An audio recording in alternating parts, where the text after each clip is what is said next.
नमस्ते दोस्तों, एक बार फिर से आरवी कोचिंग क्लासेस में आपका हार्दिक अभिनंदन है।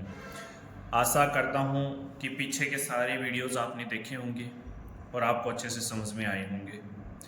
अब बढ़ते हैं अपन प्रश्नमाला 4.3 का जो क्वेश्चन रह गया था अपना 3, 4 और 5 की ओर बढ़ेंगे। तो प्यारे बच्चों, जो पीछे वाले दो क्वेश्चन थे अपन ने उसमें भी सेकंड निकाले थे, लेकिन उसमें प्रत्येक एलिमेंट के लिए निकाले थे। लेकिन यहाँ पर प्रॉपर आपको कोई रो दे दी, रो नंबर 2, यानी दूसरी पंक्ति के अवयवों के सेखंडों, यानी दूसरी पंक्ति के आप सेखंड निकालोगे। निकालने के बाद उनका प्रयोग करके आप सारणिक का मान निकालना है। किसका मान निकालना है आपको? सारणिक का। तो प्यारे बच्चों, आप सभी जानते हैं कि सबसे पहले जो अपने को दिया गया है वो लिखेंगे, उसके बाद अपन दूसरी पंक्ति के सापेक्ष सेखंड निकाल लेंगे। सेखंड निकालने के बाद अपन क्या करेंगे, उसका विस्तार कर देंगे दूसरी पंक्ति के सापेक्ष। तो बढ़ते हैं अपन सबसे पहले हल में लिखेंगे। हल में सबसे पहले दिया हुआ है अपने पास। अब दिया हुआ में जो अपने पास सारणिक दिया गया है उस सारणिक के बारे में अपन चर्चा करेंगे। सारणिक का साइन लगा देंगे अपन। सबसे पहले 5 3 8 2 0 1 1 2 3। अब देखिए, अब मैंने आपको एक बात बताई थी कि जैसे 3/3 का है तो उसमें साइन कैसे रखते हैं। अल्टरनेटिव देखो, पहला प्लस, दूसरा माइनस, फिर प्लस। यहाँ से देखिए क्या आता है, माइनस प्लस माइनस, फिर प्लस माइनस प्लस। अब अपने को ये वाली रो का प्रयोग करना है, यानी R2 का प्रयोग करना है। यहाँ पर प्रश्न में अपने को ये बोला है कि दूसरी पंक्ति के अवयवों के सेखंडों का प्रयोग करना है। तो अपन क्या करेंगे, तो अपन निकालेंगे दूसरी पंक्ति के सेखंड। तो प्यारे बच्चों, सेखंड निकालने के लिए सबसे पहले यहाँ पर लिख देंगे दूसरी पंक्ति के सेखंड। दूसरी पंक्ति के सेकंड। अब देखिए, सेकंड निकालने के लिए पहले अपने को उपसारणिक भी निकालना होता है, क्योंकि सेकंड के लिए अपने पास सूत्र क्या होता है। जैसे मेरे को मतलब A21 निकालना है। A21 क्यों निकालूंगा, क्योंकि दूसरी पंक्ति का जो पहला एलिमेंट है ये निकालना है। तो मेरे पास सूत्र क्या होगा, -1 I + J M I J, यानी यहाँ पर I और J यदि अपन लें तो ये अपना फॉर्मूला हो जाएगा। क्या हो जाएगा अपना फॉर्मूला। इस फॉर्मूले के बेस पे यदि I और J की वैल्यू रखेंगे तो उस हिसाब से अपन डायरेक्ट निकाल लेंगे। उपसारणिक यहाँ पर पूछा नहीं है तो अपन डायरेक्ट उपसारणिक निकाल लेते हैं। तो अपने पास सबसे पहले क्या आएगा, सबसे पहले A11 निकालेंगे। तो अपने पास A11 बराबर -1 1 + 1 M11। अब यहाँ से देखिए M11 मैं यहाँ निकाल रहा हूँ, M11 निकालना पड़ेगा अपने को। पहले यहाँ पर अपने को किसके सापेक्ष निकालना है, दूसरी पंक्ति के सापेक्ष निकालना है ना। तो अपन क्या करेंगे, यहाँ पर 1 ना निकाल के अपन डायरेक्ट क्या निकाल लेंगे, 21। क्या निकाल लेंगे, 21। तो यहाँ क्या जाएगा 21, यहाँ क्या जाएगा 21। अब अपने को और कोई भी वैल्यूज़ नहीं निकालनी है, अपने को सिर्फ R2 के सापेक्ष सेकंड निकालने। तो अपन यहाँ पर M21 निकालेंगे, नहीं कि 11 निकालेंगे। तो ये ध्यान दे लेना, इस प्रश्न में सबसे बड़ी बात ये होती है कि अपने को दूसरी पंक्ति के अवयव निकालने, न प्रथम पंक्ति से मतलब न अपने को तीसरी पंक्ति से मतलब है। तो यहाँ पर ये सबसे इम्पोर्टेंट बात ध्यान देने वाली है कि A21 - 21 + 1 M21। तो M21 देखिए प्यारे बच्चों, R2 ये है और C1 ये है। इनका यदि अपन दमन करते हैं, इसका और इसका यदि अपन दमन कर रहे हैं तो प्यारे बच्चों अपने पास क्या बच रहा है वो देखो। अपने पास बच रहा है 3 8, नीचे क्या बच रहा है 2 3। तो अपने पास M2 की वैल्यूज़ क्या आ जाएगी, यहाँ से उपसारणिक देखना तो पड़ेगा अपने को। तो अपने पास क्या जाएगा 3 8, फिर क्या जाएगा 2 3, ठीक है।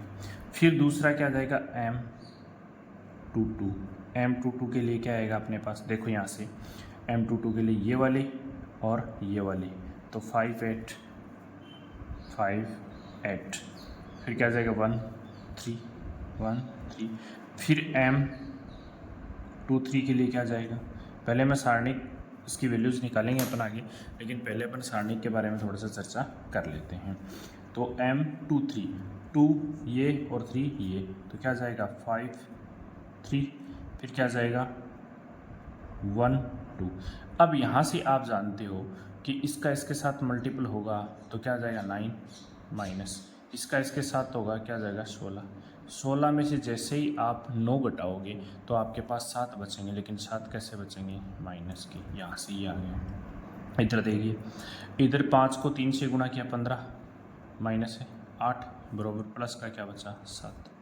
इधर देखिए 5 दूनी 10 माइनस 3 क्या बचा 7। तो प्यारे बच्चों ये जो आ रही है वैल्यूज़, ये अपने पास उप सारणिक आ रहा है, क्या आ रहा है उप सारणिक, और यहाँ पर अपने को वैल्यूज़ पुट इन्हीं से करनी पड़ेगी। जब तक अपने पास उप सारणिक नहीं आएगा तो अपना सेकंड नहीं निकाल पाएंगे। तो प्यारे बच्चों इस प्रकार से आपको वैल्यूज़ फाइंड आउट करनी है। जैसे आप फाइंड आउट करोगे तो आपके पास इनमें अपन चेकआउट करेंगे कि वैल्यूज़ क्या आ रही हैं क्या नहीं आ रही हैं। तो देखिए सबसे पहले अपने पास जो वैल्यू आ रही है वो वैल्यू आ रही है माइनस का 7, लेकिन ये 2 और प्लस विषम संख्या होने के कारण ये माइनस क्या रहेगा, माइनस ही रहेगा। तो यहाँ से अपने पास क्या आ जाएगा A21 बराबर आ जाएगा -1 मल्टीप्लाई, क्यों, क्योंकि ये घात कैसी है, चलो मैं एक स्टेप और कर देता हूँ, घात विषम है। M21 की वैल्यूज़ कितनी है अपने पास -7, तो ये आ जाएगा -7। अब जैसे ही अपन A21 लेके आएंगे तो ये -1 की पावर कितनी है 3, यानी एक विषम संख्या है, और विषम संख्या होने के कारण ये माइनस क्या रहेगा, माइनस रहेगा, -1 इंटू -7, तो अपने पास जो वैल्यू आएगी A21 की वो आ जाएगी प्लस का 7। तो पहला तो आ गया ये, ठीक। इसी प्रकार अपन दूसरी की वैल्यू यानी A22 का फॉर्मूला क्या था -1, फिर 2 + 2 इंटू M22, यानी ये घात सम होने के कारण माइनस क्या हो जाएगा प्लस, इंटू M22 की वैल्यू कितनी है 7, तो इसका मल्टीप्लाई होगा तो उत्तर क्या आ जाएगा अपने पास, A22 की वैल्यू कितनी आ जाएगी अपने पास आ जाएगी 7, क्या आ जाएगी 7। और फिर इधर देखिए A23 तो -1, फिर क्या आ जाएगा -1, और यहाँ से अपने पास क्या आएगा -1, और दूसरा क्या आ जाएगा ये देखिए यहाँ से 2 + 3, फिर इंटू M23, यहाँ से क्या आ जाएगा, यहाँ से 5 आएगा, -1 की पावर 5 विषम संख्या है, इसलिए अपने पास ये 7 कैसा हो जाएगा -7, यानी A23 की वैल्यू आ गई अपने पास -3। अब देखिए ये तीनों वैल्यूज़ अपने पास आ चुकी हैं। अब अपन क्या करेंगे, अपन करेंगे किसके, दूसरी पंक्ति के अवयवों का सहखंडों का प्रयोग करके अपने को सारणिक की वैल्यूज़ निकालनी है, तो अपन इसकी वैल्यू निकालेंगे। देखिए अब अपने को दूसरी पंक्ति के सापेक्ष सारणी का विस्तार लिखना है, तो अपन लिखेंगे अतः दूसरी पंक्ति के अवयवों के सहखंडों का विस्तार। अब अवयव लेने अपने को, अवयव लेने, तो दूसरी पंक्ति का अवयव क्या हो गया A1, यहाँ से देखो A21 हो गया, तो यहाँ पर जो ये सहखंड है इसको इस अवयव से अपने को मल्टीप्लाई करवाना है, यानी कहने का मतलब ये है कि डेल बराबर क्या जाएगा, यहाँ से अपने को इससे अपन क्या लिखेंगे दूसरी पंक्ति के लिए 2 1 इंटू 2 1, फिर प्लस। देखो ये माइनस होता है, क्या होता है माइनस, लेकिन 2 1 पहले से क्या होता है माइनस, तो इसलिए ये क्या हो जाता है प्लस, और ये वाला भी क्या हो जाएगा प्लस, a 2 2 a 2 2 प्लस, इसमें तीनों ही प्लस के आते हैं, जब किसी के भी सापेक्ष कर लेना आप, a 2 3 a 2 3। तो कहने का मतलब है ये तो है स्मॉल यानी इसका अवयव, और ये है सेकंड, ये क्या है सेकंड, और ये क्या है अवयव। तो अवयव क्या है इसका, अवयव अपने पास 2, अवयव क्या है 2 इंटू a21 कितना दिया हुआ है यहाँ पर 7, फिर प्लस a22 कितना अपने पास यहाँ पर 0, क्या है 0 इंटू कितना है 7, तो ये तो 0 हो जाएगा। फिर a23 कितना है 1, ये 1 हो जाएगा, इंटू क्या आ जाएगा 7। देखो इसको मल्टीप्लाई करोगे तो ये आ जाएगा 14, ये हो जाएगा 0 और ये हो जाएगा 7, यानी इन टोटल का जो सारणिक आ जाएगा वो अपने पास कितना आ जाएगा 21 आ जाएगा, कितना आ जाएगा 21। तो इस प्रकार से आप इसको कर सकते हो।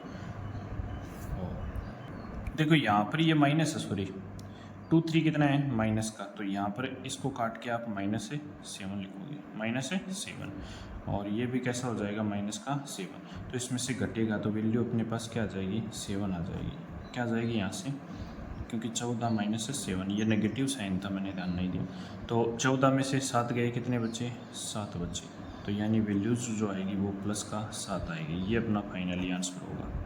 ठीक है ना, ये ध्यान दिलाना ये माइनस का है, यहाँ पर मैंने प्लस ही रख दिया है, ठीक है ना, तो यहाँ पर ये माइनस का है, तो माइनस का 7, तो प्लस माइनस क्या हो जाएगा माइनस, 14 में से 7 गए, क्या बचा 7, वो भी कैसा प्लस का, तो ये इसका आंसर होगा, नोट डाउन। देखिए इस क्वेश्चन में भी उसी तरह करना है, पिछले क्वेश्चन में किया था वैसा का वैसा, लेकिन वहाँ पर आप रो के सापेक्ष कर रहे थे और यहाँ पर किसके सापेक्ष करोगे आप, स्तंभ के सापेक्ष। ये ध्यान रखना, जिसके सापेक्ष बोला जाए उसी के सापेक्ष आपको करना है। तो अपन सबसे पहले जो दिया गया है उसको सारणिक को लिखेंगे, और उसके बाद अपन तीसरे स्तंभ के सापेक्ष सेकंड निकालेंगे। तो अपन यहाँ पर लिख देंगे दिया हुआ सबसे पहले, तो हल। अब हल में अपने को दिया हुआ क्या है, दिया हुआ है अपने को कोई सारणिक, दिया हुआ में डेल सारणिक 1, ये x है प्यारे बच्चों, x y z, important question है ये। फिर 1 y z x, फिर 1 z x y सारणिक। अब यहाँ पर लिख देंगे अपन C3 स्तंभ के, C3 के सापेक्ष,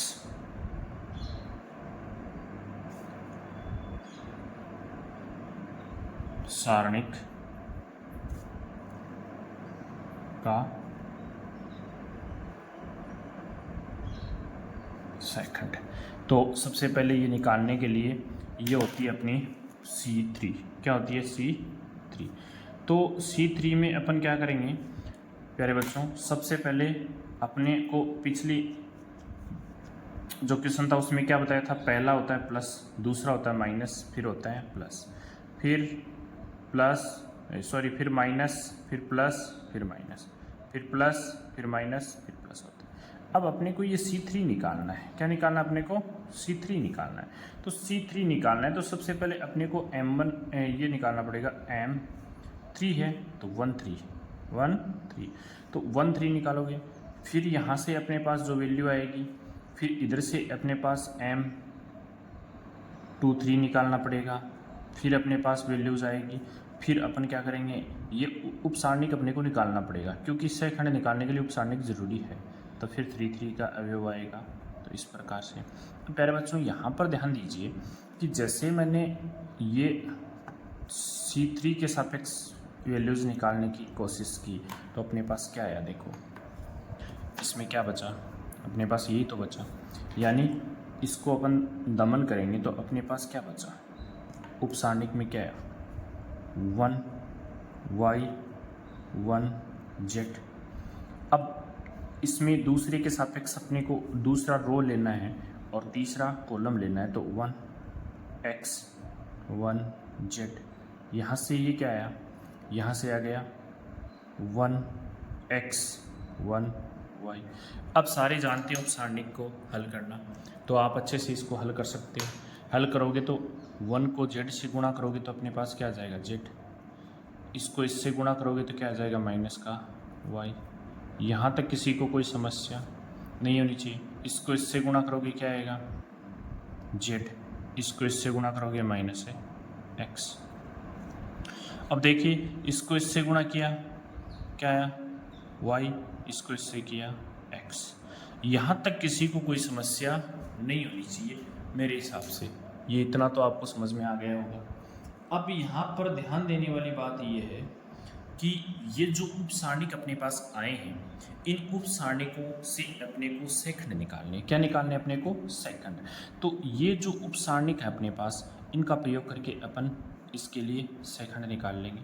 तो अपने पास जो पहला आएगा वो क्या आएगा A3 बनाएगा, क्या आएगा A3 सॉरी 1 3 3 1 तो निकालना ही नहीं है अपने को, 1 3 निकालना है। पहला क्या आ जाएगा 1 3। तो जैसे अपन 1 3 निकालेंगे तो बराबर का साइन, इसमें क्या दिया गया है देखो, अपने पास A2 3 आ गया। अब अपने पास क्या निकालना है इसकी वैल्यूज़, अपने पास ये आ गया 2 3 आ चुका है। अब अपन निकालेंगे A3 3, तो इसके लिए -1, फिर 3 + 3, यहाँ से क्या आ जाएगा M3 3। अब यहाँ से घात कैसी हो गई, सम 3 और 3 कितने हो गए 6, 6 सम होने की वजह से ये माइनस क्या हो जाएगा प्लस, तो अपन -6 चलो लिख देते हैं 3 × 3, ये 3 के लिए क्या आ जाएगा y - x, y - x, तो ये आ जाएगा y - x A3 3। तो अपने पास तीनों रिजल्ट आ गए हैं। अब देखिए प्यारे बच्चों, सबसे पहले अपन ने C3 के सापेक्ष सेकंड निकालने के लिए ये प्रोसेस की। इसके लिए अपने को उप सारणिक चाहिए था, क्या चाहिए था उप सारणिक। अब उप सारणिक नहीं होगा अपने पास, उप सारणिक नहीं होगा तो अपन ये जो वैल्यूज़ हैं वो अपन नहीं निकाल पाएंगे। तो अपने पास उप सारणिक होना ज़रूरी है, तो अपन उप सारणिक निकालेंगे। क्या निकालेंगे उप सारणिक। और जब अपने पास उप सारणिक आ जाएंगे तो अपन डायरेक्ट ही सेकंड निकाल सकते हैं। तो उप सारणिक निकालना बहुत ज़रूरी है, जो आपने पीछे के क्वेश्चनों में पढ़ा था।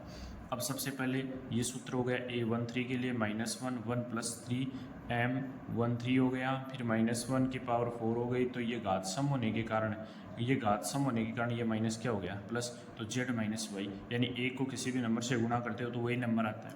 फिर देखिए यहाँ पर -2 3 था, तो 2 और 3 कितने हो गए 5 विषम घात होने के कारण ये माइनस क्या रहेगा। अपन क्या करेंगे सारणिक को हल करेंगे। तो अब यहाँ पर सबसे इम्पोर्टेंट बात यह है कि इस क्वेश्चन में अपने को डेल की वैल्यूज़ निकालनी है। तो अपन क्या करेंगे, तो सबसे पहले अपने पास C3 था, तो इसमें अपने पास जो वैल्यू आएगी वो अवयव लेना पड़ेगा, क्योंकि इसमें अवयव के सापेक्ष अपने को सेकंड का प्रयोग करना है। तो सेकंडों का प्रयोग करेंगे अवयव के साथ। तो अवयव क्या हो गया A1 3 हो गया ना, अवयव यहाँ से ये अवयव ही तो दर्शाता है, तो यानी 1 3, और यहाँ पर क्या आ जाएगा सारणिक में सेकंड कौन सा हो गया 1 3। फिर साइन कैसा आएगा प्लस का आएगा, तीनों में ही याद रखना, किसी के भी सापेक्ष आप कर लेना। फिर देखो A2 3, ये किसके सापेक्ष हो जाएगा कैपिटल A किसके सेकंड निकाला था ना अपन ने 2 3 के लिए। तो फिर अगला क्या हो जाएगा प्लस, यहाँ से क्या जाएगा A3 3, यहाँ से क्या जाएगा A3 3। तो इस प्रकार से अपन क्या करेंगे इसको आगे हल करेंगे। तो जो वैल्यूज़ होंगी उनको अपन यहाँ पर पुट आउट करेंगे। तो ये क्या है अपने पास अवयव 1 3, तो 1 3 की वैल्यूज़ क्या आ गई YZ, क्या आ गई YZ। अब यहाँ पर A1 3 कितना आया Z - Y, फिर साइन कैसा प्लस का, फिर 823 कितना अपने पास 823 है जेड एक्स, फिर अपने पास यहाँ से क्या आ गया x माइनस जेड, यहाँ से देखिए A33 क्या आ गया x प्लस का x y, ब्रैकेट में क्या आ गया अपने पास y माइनस x। अब आगे इसको आप सोल्व करना चाहो तो कर सकते हो। तो देखो इसको अपन सोल्व करेंगे तो सबसे पहले मल्टीप्लाई करवाएंगे। जैसे ही आप वाई जेड का मल्टीप्लाई किसके साथ करवाओगे, जेड के साथ करवाओगे, तो जेड का तो जाएगा स्क्वायर और वाई आ जाएगा, तो वाई जेड स्क्वायर ये आ गया। फिर इसके बाद दूसरे से आप मल्टीप्लाई करवाओगे, क्योंकि ब्रैकेट के बाहर यदि कोई भी नंबर रहेगा तो प्रत्येक अवयव से क्या होगा वो गुणा होगा। तो अब अपन इससे गुणा करवाएंगे तो y का तो क्या हो जाएगा माइनस, तो ये रहेगा क्योंकि ये प्लस का है और ये माइनस का, तो माइनस रहेगा। y का तो क्या हो गया y स्क्वायर और z का z। इसी प्रकार इसको मल्टीप्लाई करवाओ तो जेड एक्स को मल्टीप्लाई करवाओगे आप किससे x से, तो अपने पास क्या आ जाएगा जेड एक्स स्क्वायर। फिर जेड एक्स का मल्टीप्लाई किसके साथ होगा माइनस के जेड से, तो minus z square x minus है जेड स्क्वायर एक्स हो जाएगा। फिर प्लस इसके साथ एक्स वाई का करवाओगे तो एक्स वाई स्क्वायर आ जाएगा माइनस एक्स स्क्वायर वाई आ जाएगा। अब प्यारे बच्चों जो सजातीय वैल्यूज़ होती हैं, यानी जिसमें जेड स्क्वायर होता है, मतलब सजातीय वैल्यूज़ का मतलब जिसमें चर और घात क्या हो समान, उनको अपन एक जगह करने की कोशिश करेंगे ताकि अपने पास कोई नया जनरेट वैल्यूज़ आ जाए। तो देखिए सबसे पहले इसमें यदि जेड स्क्वायर है, इसमें क्या है जेड स्क्वायर, तो इसमें भी अपने पास जेड स्क्वायर है, तो इनको मैं एक जगह रखूँ तो अपने पास जेड स्क्वायर क्या आ जाएगा बाहर आ सकता है। तो अपन इस प्रकार से कुछ वैल्यूज़ को डिफाइन कर सकते हैं। तो या तो इस प्रकार से आप इनको कॉमन ले सकते हो, या फिर जैसे अपने पास कोई अन्य वैल्यूज़ हों जिसमें अपन सारणिक के जो सेखंड हैं उनमें अपन कर सकते हैं। तो आशा करता हूँ कि ये आगे की जो प्रोसेस है आप कर भी सकते हो। यदि आप चाहो तो मैं बता सकता हूँ आपको, तो चलो मैं बता देता हूँ, क्योंकि 2 स्टेप में इसको कंप्लीट करते हैं। देखिए इन दोनों में अपन क्या करेंगे, इन दोनों को एक साथ ले लेंगे ताकि अपने को क्या है कि यहाँ पर जो मान ज्ञात करने हैं उसमें वैल्यूज़ में किसी प्रकार की कोई दिक्कत नहीं हो तीसरे स्तंभ के सापेक्ष। तो यहाँ पर इन दोनों को साथ ले लेंगे, फिर अपन क्या करेंगे इन दोनों का साथ कर लेंगे ताकि अपने पास कुछ वैल्यूज़ कॉमन आए, और इन दोनों को एक साथ लिख लेंगे। तो इनको लिख रहा हूँ मैं यहाँ से, पहले माइनस वाई स्क्वायर जेड, फिर प्लस वाई जेड स्क्वायर, फिर प्लस इन दोनों को रख दें x y square minus z square, इनको रख दिया। फिर देखो ये रह जाएगा plus z x square minus x square y. अब देखिए इन दो के समूहन विधि से अपन क्या कर लेंगे, इनमें से कॉमन ले लेंगे। क्या ले लेंगे कॉमन, मैं अलग लिख रहा हूँ ताकि क्या कि आपको समझ में आ जाए। अब देखो इन दोनों में से अपन y और z बाहर निकाल लेंगे, y और z बाहर निकालेंगे तो माइनस y और z मैंने बाहर ले लिया, तो ये माइनस इसको क्या बना देगा प्लस बना देगा, और यहाँ पर y बाहर चला गया और z बाहर चला गया तो क्या बचा y, यानी इस वैल्यू का इस वैल्यू में क्या दोगे भाग। देखो यहाँ पर मैं आपको थोड़ा सा रफ कार्य करके बता रहा हूँ कि जिसको कॉमन लो ना उसी का प्रत्येक पद में क्या लगता है भाग। माइनस वाई स्क्वायर जेड का माइनस वाई जेड में भाग दोगे तो माइनस से माइनस कट गया, वाई की घात 1 कैंसिल और जेड से जेड, तो क्या बचा वाई, क्या बचा वाई। तो मैंने यहाँ पर क्या लिख दिया वाई, क्या लिख दिया वाई। फिर साइन कैसा, ये देखो मैंने माइनस बाहर ले लिया है तो ये प्लस है तो ये ऑटोमेटिकली क्या हो जाएगा माइनस। क्यों होगा, क्योंकि जैसे आप वाई जेड स्क्वायर में माइनस से वाई जेड का भाग दोगे तो ये माइनस और ये क्या है प्लस, तो क्या आ जाएगा माइनस जेड से जेड स्क्वायर कट जाएगा, वाई से वाई कट गया तो क्या आ गया जेड आ गया। तो जेड कैसा आएगा माइनस का जेड प्लस, यहाँ से अपन दोनों में से एक्स क्या ले लेंगे बाहर ले लेंगे, क्योंकि देखिए यहाँ पर क्या है इसमें एक्स वाई स्क्वायर है और यहाँ पर क्या है अपने पास जेड एक्स स्क्वायर है, सॉरी यहाँ पर जेड एक्स स्क्वायर है, ये एक्स स्क्वायर ठीक है, नहीं ये वाला है 2 इस पे नहीं, ये 2 पे ही है, इस 2 पे ही है, 2 पे स्क्वायर है, जेड पे स्क्वायर है, ठीक है। इन दोनों में से अपने पास कॉमन क्या आ जाएगा, एक्स आ जाएगा, क्या आ जाएगा, एक्स। यहाँ पर एक सर्वसमीका बन जाएगी अपने पास जेड स्क्वायर, ठीक है।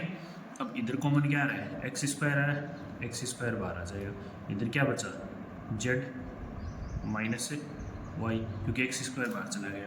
अब देखिए प्यारे बच्चों, यहाँ पर इसका थोड़ा सा सॉल्यूशन बताता हूँ, ज़्यादा है नहीं इसमें कुछ। देखो ये एज रह जाएगा माइनस वाई जेड, फिर वाई माइनस जेड। देखिए अब यहाँ से क्या आ जाएगा, प्लस एक्स, एक बार एक्स प्लस जेड, और दूसरा क्या आ जाएगा अपने पास, एक्स माइनस जेड है, y minus y plus minus z. देखो मैं इसको अगले पृष्ठ में बता देता हूँ आपको, है ना। यहाँ पर देखिए इसको इस प्रकार से, पहले इसको लिख देता हूँ मैं। अब देखिए ये करने के बाद अपन क्या करेंगे, यहाँ पर अपने पास कुछ वैल्यूज़ आ रही हैं, इसको एज इट इज रख देंगे। इस सर्वसमीका, ये सर्वसमीका का रूप आ गया, कौन सी सर्वसमीका, A square minus B square equal to अपने पास क्या आ जाएगा, ए प्लस बी, और एक बार के लिए क्या आ जाएगा, ए माइनस बी। तो इस रूप में इसको तोड़ देंगे, तो अपने पास वैल्यू क्या आएगी, माइनस वाई जेड आ जाएगा, ये वाई माइनस जेड। देखो यहाँ पर आप क्या कर सकते हो, इस y को प्लस बना सकते हो और इस z को क्या बना सकते हो, माइनस। यानी यहाँ पर प्लस की जगह क्या ले लोगे, माइनस, क्योंकि ये सब में फिर अपने पास कुछ उभयनिष्ठ आ जाएगा। आगे समूहन विधि से क्या करोगे तो अपने पास वैल्यूज़ क्या आ जाएगी। देखिए इन दोनों में से अपन कुछ कॉमन ले सकते हैं ना। इसमें से भाई y आ सकता है और इसमें से अपने पास क्या आ सकता है, x आ सकता है। तो आशा करता हूँ ये वीडियो आपको अच्छा लगा होगा, तो वीडियो को ज़्यादा से ज़्यादा आप शेयर कीजिए, ठीक है। इस प्रकार से काफ़ी इंपॉर्टेंट क्वेश्चन था ये, तो इसे नोट डाउन कीजिए।